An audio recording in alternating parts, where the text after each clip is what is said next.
మీద అసలు ఏం జరుగుతోంది? అయితే భరించలేని ఎండలు, లేదంటే ఇళ్ళు వాకిళ్లు ఊడ్చిపారేసే వరదలు. శీతాకాలం వచ్చిందంటే ఎముకలు కొరికే చలి, వేసవి కాలం మొదలు కాకముందే రికార్డు స్థాయి ఉష్ణోగ్రతలు, రాత్రి వేళల్లో కూడా ఉడికిపోయే వేడి. ఎందుకిదంతా? వాతావరణం ఇలా ఎలా మారిపోయింది?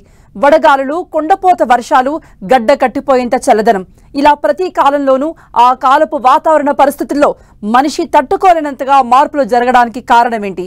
దీనికి సమాధానం ఒక్కటే, గ్లోబల్ వార్మింగ్. ఈ ప్రభావంతోనే ప్రపంచవ్యాప్తంగా విపత్కర పరిస్థితులున్నాయి.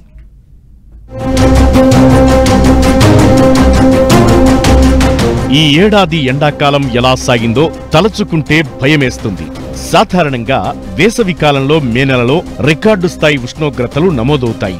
రోహిణీ కార్తెలో రోళ్లు పగిలే ఎండ కాస్తుందని మన దగ్గర ఓ సామెత కూడా ఉంది. కానీ విచిత్రంగా ఈ సంవత్సరం మాత్రం ఏప్రిల్ నెలలో తెలుగు రాష్ట్రాల్లో కొన్ని చోట్ల 49 డిగ్రీల ఉష్ణోగ్రతలు దాటాయి. ఎండ వేడితో ప్రజలు అల్లాడిపోయారు.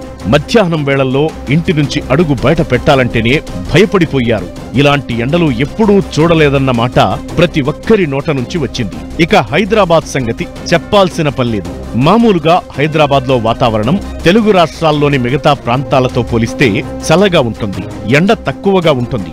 ఒకవేళ ఉష్ణోగ్రతలు పెరిగినా ఉక్కపోత, చెమటతో తడిసిపోవడం వంటివి హైదరాబాద్ వాసులకు తెలియదు. కానీ ఈ ఏప్రిల్లో మాత్రం హైదరాబాద్లో విభిన్న వాతావరణం కనిపించింది. కుక్కర్లా నగరం ఉడికిపోయింది. ఇప్పుడు ఉత్తరాదిలో ఉన్న పరిస్థితులే అప్పుడు హైదరాబాద్ వాసులు అనుభవించారు.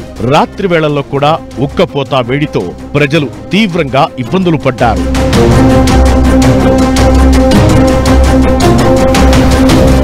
తెలుగు రాష్ట్రాల్లో ఏటా మండే ఎండలు ఉండే మే నెలలో ఈసారి పరిస్థితి మారింది.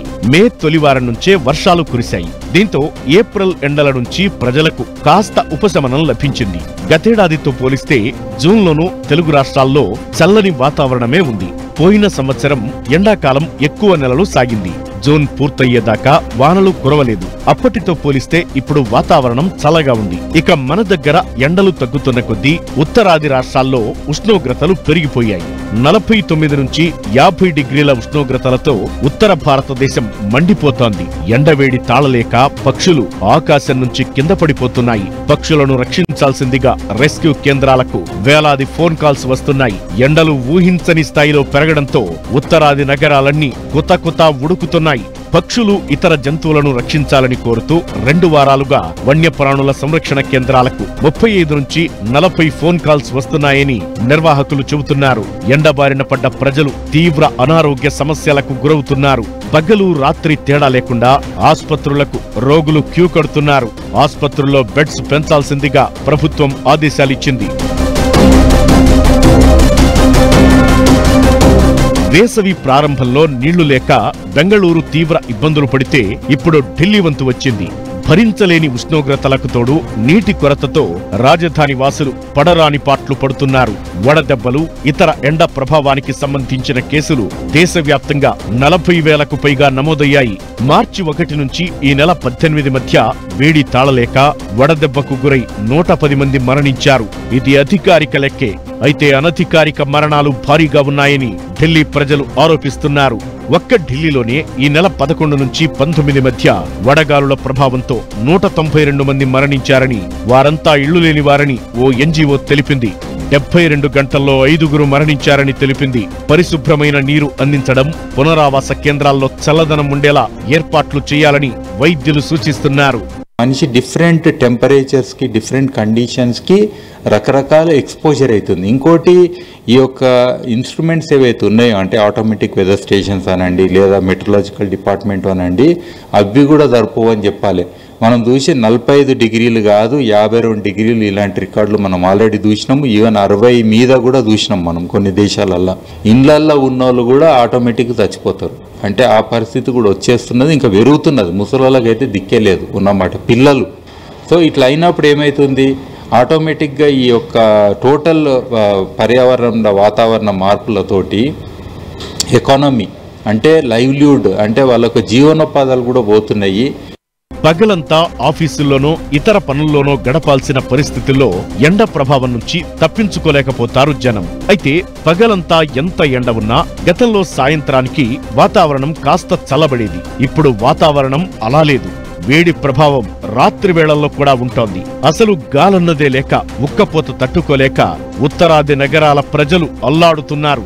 నగరాల్లో జనాభా పెరిగిపోవడం, కాంక్రీట్ నిర్మాణాలు ఉక్కపోతను పెంచుతున్నాయి. పగలంతా భవనాలు వేడెక్కితే ఆ వేడి రాత్రంతా బయటకొస్తోంది. దీంతో రాత్రి వేళల్లోనూ వాతావరణం చల్లగా ఉండడం లేదు. రోజు మొత్తం ఎండే ఉందన్న భావన కలుగుతోంది.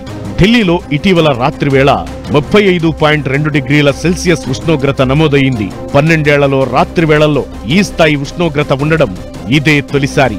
ట్యాపుల నుంచి రోజంతా వేడి నీళ్లే వస్తున్నాయి. దగ్గరగా నిర్మాణాలు ఉండడం, అధిక జనాభా, వాహనాల నుంచి వెలువడే కర్బన ఉద్గారాలతో ఉత్తరాది నగరాల్లో రాత్రి వేళల్లో కూడా వేడి తగ్గడం లేదు. చెట్లు అధికంగా ఉండే గ్రామాల్లో మాత్రం సాయంత్రానికి కాస్త వాతావరణం చల్లబడుతోంది. ఢిల్లీతో పాటు పంజాబ్, హర్యానా, తూర్పు ఉత్తరప్రదేశ్, రాజస్థాన్ వంటి రాష్ట్రాల్లోనూ నగరాల్లో రాత్రి సమయాల్లో వేడి తగ్గడం లేదు.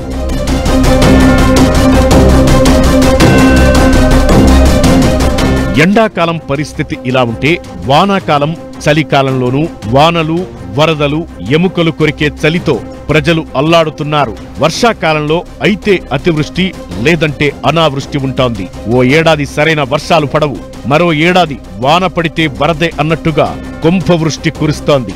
వరదలు పోటెత్తుతున్నాయి. కొండ చర్యలు విరిగిపడడం వంటి ప్రకృతి విపత్తులు ప్రజల ప్రాణాలు తీస్తున్నాయి. శీతాకాలంలో అయితే భరించలేని చలి ఉంటోంది.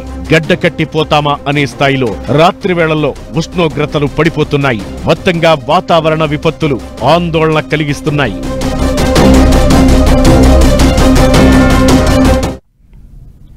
భారత్లోనే కాదు, ప్రపంచవ్యాప్తంగా వాతావరణం అనూహ్యంగా మారిపోతోంది. గతంలో ఎన్నడూ లేని విధంగా దుబాయ్ను వరదలు ముంచెత్తాయి. కెనడాను కార్చిచ్చు దహించి వేస్తోంది. అమెరికాలో ఒక పక్క వరదలు ముంచెత్తుతుంటే మరో పక్క ఎండలు దంచుకొడుతున్నాయి.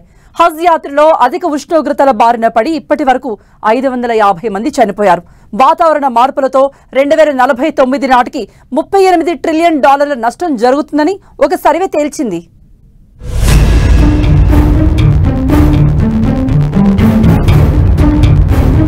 భారత్లో దక్షిణాదిన వానలు కురుస్తుంటే ఉత్తరాదిన ఎండలు మండిపోతున్నాయి. దుబాయ్లో ఏడాదంతా కురవాల్సిన వాన ఒక్కరోజే కురిసింది. చైనా, ఆఫ్ఘనిస్తాన్, బ్రెజిల్, టాంజానియాతో పాటు అనేక దేశాలను ఈ ఏడాది వరదలు ముంచెత్తాయి. 2 ఏళ్లుగా యూరప్ దేశాలు హీట్ వేవ్ తో అల్లాడుతున్నాయి. ఇలా వాతావరణంలో అనూహ్య మార్పులు జరగడానికి గ్లోబల్ వార్మింగే కారణమని పర్యావరణ నిపుణులు అంటున్నారు. కర్బన ఉద్గారాలు తగ్గించడానికి ప్రపంచ దేశాలేవి చిత్తశుద్ధితో ప్రయత్నించడం లేదని, ఫలితంగా వాతావరణంలో ఊహించని మార్పులు జరుగుతున్నాయని భావిస్తున్నారు.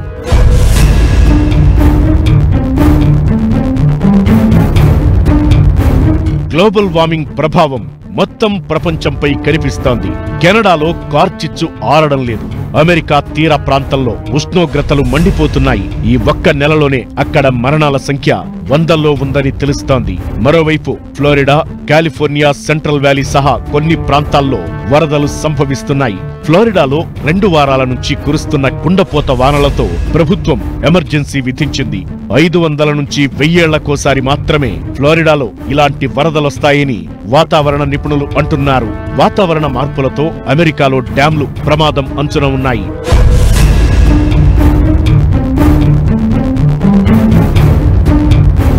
చాలా దేశాల్లో ఈ ఏడాది ఇప్పటిదాకా సంభవించిన వరదలు గడిచిన 50 ఏళ్లలో లేవు. దేశాలు వరదల ప్రభావంతో ఆర్థిక సమస్యల్లో చిక్కుకున్నాయి.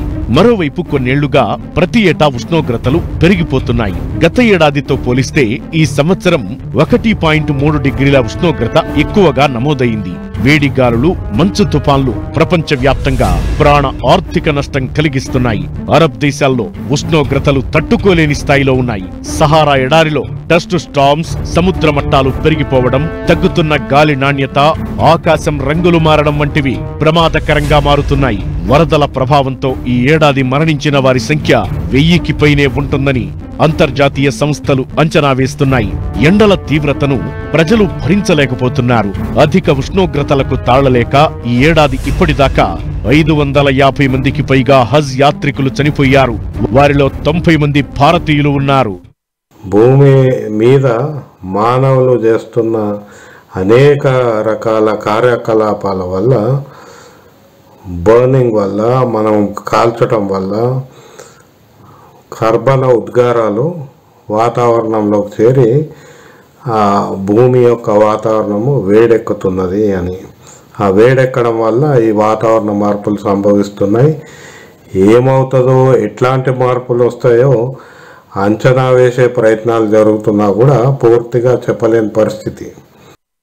వాతావరణంలో అనూహ్య మార్పులు ఆర్థిక వ్యవస్థలపై తీవ్ర ప్రభావం చూపుతున్నాయి. వరదలతో ఉత్పత్తి తగ్గిపోతోంది. ఈ నష్టం ఇంకా ఇంకా పెరుగుతోందన్న ఆందోళన వ్యక్తమవుతోంది. 2049 నాటికి వాతావరణ మార్పులతో $38 ట్రిలియన్ మేర నష్టం జరుగుతుందన్న అంచనాలు వెలువడుతున్నాయి. కర్బన ఉద్గారాలు తగ్గించడానికి అన్ని దేశాల ప్రభుత్వాలు ప్రయత్నాలు చేయాలని, అంతర్జాతీయ ఒప్పందాలను అమలు చేయాలని ప్రజలు కోరుతున్నారు. భూతాపం పెరిగిపోవడం వల్లే కార్చిచ్చు, వరదలు, తీవ్రస్థాయి ఎండలు వంటి అసహజ వాతావరణ పరిస్థితులు ఏర్పడుతున్నాయని వాతావరణ నిపుణులు అంటున్నారు. ఇవే పరిస్థితులు కొనసాగితే ఆహార ఉత్పత్తిపై తీవ్ర ప్రభావం పడి ఆహార కొరత ఏర్పడే ప్రమాదం ఏర్పడుతుందని తెలిపారు. కర్బన ఉద్గారాలు తగ్గించేందుకు ప్రజా రవాణాపై ఎక్కువగా ఆధారపడడం, విద్యుత్ ఆదా చేయడం, మాంసం ఉత్పత్తులు తక్కువగా వాడడం, రీసైక్లింగ్ వాటర్ ఉపయోగించడం, వర్షపు నీటి సేకరణ వంటివి చేయాలని సూచిస్తున్నారు. గ్లోబల్ వార్మింగ్ ప్రభావం నుంచి భూమిని రక్షించకపోతే రానున్న రోజుల్లో విధ్వంసం చూడాల్సి వస్తుందని హెచ్చరిస్తున్నారు.